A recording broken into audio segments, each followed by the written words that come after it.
of defending break points throughout the match, but Eala just kept coming at her. And she had to go the long way round. But she will feel it was worth it.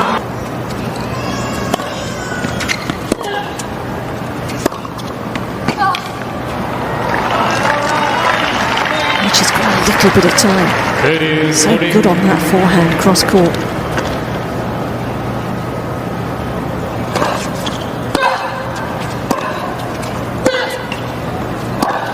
Wonderful.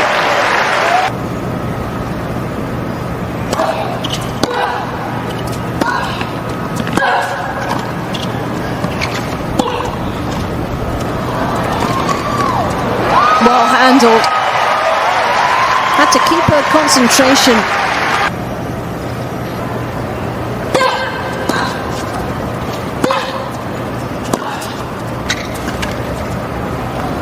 Gorgeous feel.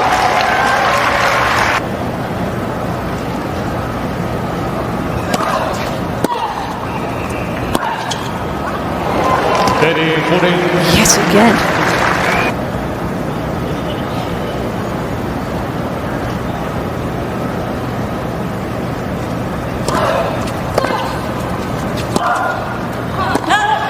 There's to be no escape act in the set.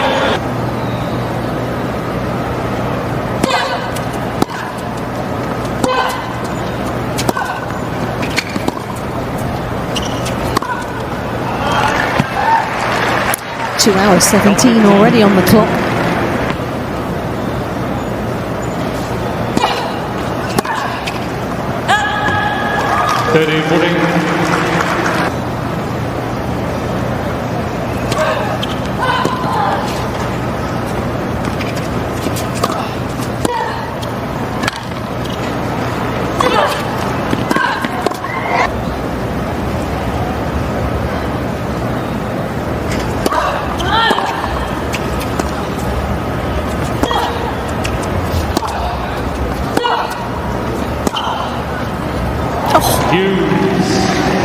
It dived onto the line. Alex requesting the replay of the...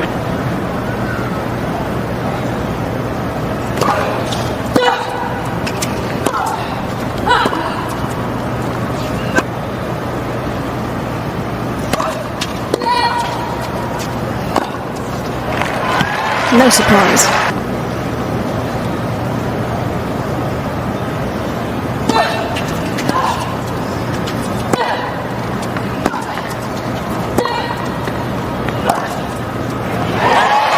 What a test that was for last year's breakout star Alexandra Eala. 3 hours 20 it took to get past the world number 54 Laura Siegemund, who did an extraordinary job. Listen carefully, because what happened at the Miami Open wasn't just another long match on the schedule. It was something far more revealing, not louder, not flashier, but deeper. This was a test of limits, and more importantly, it was a glimpse of what happens when a young player refuses to operate within the expectations placed on her. The match between Alexandra Eala and Laura Siegemund lasted 3 hours and 21 minutes. On paper, that sounds like a competitive battle, a back-and-forth struggle, a typical long match between experience and youth. But if you look closer, really look, you'll see something else. You'll see a shift. The opening, control versus resistance. From the very first games, it was clear that Eala wasn't just trying to stay in the match. She was dictating it. Her baseline aggression wasn't reckless, it was structured.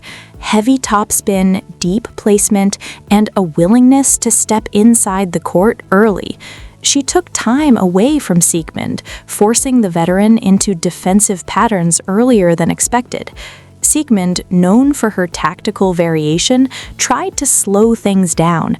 She mixed slices, changed pace, and disrupted rhythm, exactly what she's built her career on. And for a while, it worked. But the difference was subtle. Eala didn't panic. She adjusted. The turning point, when experience pushes back. The second set is where the match truly became interesting. Siegemund, drawing from years of experience, elevated her level. She extended rallies. She forced Eala into longer exchanges. She saved multiple set points, not through luck, but through discipline and timing. That's what experienced players do. They don't disappear under pressure. They stretch the moment. And for a brief period, it looked like momentum had shifted completely. The crowd felt it. The energy changed.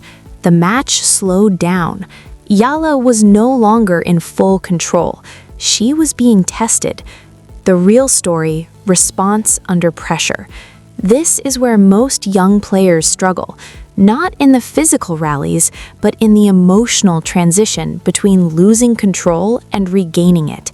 But Eala didn't collapse. She reset. There was no dramatic reaction, no visible frustration, just a quiet recalibration.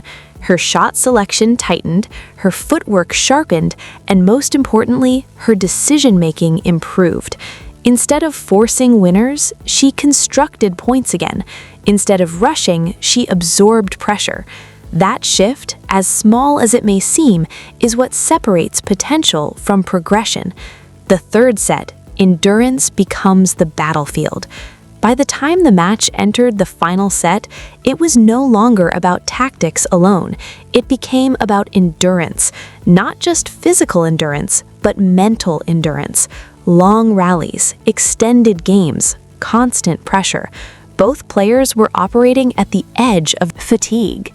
But here's where something stood out. Eala didn't fade. If anything, she became more stable. Her movement remained efficient. Her shot depth stayed consistent. Her intensity didn't spike, it held steady. Siegemund, to her credit, continued to compete. She used every tool available, angles, pace changes, positioning, to stay in the match. But over time, the margin began to shift. Not dramatically, not suddenly, just enough. The difference? Consistency under stress. In matches like this, the outcome rarely comes down to one moment. It comes down to accumulation. One extra ball returned, one slightly deeper shot, one better decision under pressure. Eala started winning those small moments more frequently, and in a match that stretched beyond 3 hours, that adds up. Her ability to maintain structure, even under physical strain, became the defining factor. Not power, not speed, control. The final stretch? Closing without collapse. The closing phase of a long match is often chaotic. Players rush, errors increase, execution drops. But Eala stayed composed. She didn't try to end points too early. She didn't abandon her patterns. She trusted the process that had brought her back into control. And eventually, it paid off. The final points weren't dramatic explosions. They were disciplined finishes. And that matters, because it shows not just the ability to compete, but the ability to close. What this match actually means. It's easy to label this as a breakthrough or a statement win, but those phrases don't capture what really happened. This match revealed something more important. Eala can sustain high-level performance under prolonged pressure. That's not hype. That's not narrative. That's measurable. Over 3 hours and 21 minutes against a player known for disruption and resilience, she didn't lose structure, she didn't lose discipline, and she didn't lose belief. The bigger picture. In modern tennis, the gap between players isn't just about skill, it's about repeatability. Can you execute your game under stress? Can you maintain clarity when momentum shifts? Can you adapt without abandoning your identity? In this match, Eala answered those questions, at least for one night, and that's significant, because consistency under pressure is what turns potential into results. About the new, there's a temptation to frame matches like this as the end of the old guard or the start of a revolution. That's dramatic, but not accurate. Players like Laura Siegemund are still incredibly effective. Their experience, adaptability, and resilience remain valuable. This wasn't a collapse of experience, it was a demonstration of growth. Eala didn't win because the system failed. She won because she executed better over time. What comes next? One match doesn't define a career, but it can signal direction. For Eala, this match suggests she is developing the tools needed to compete consistently at higher levels: physical endurance over long matches, tactical discipline under pressure, emotional control during momentum swings.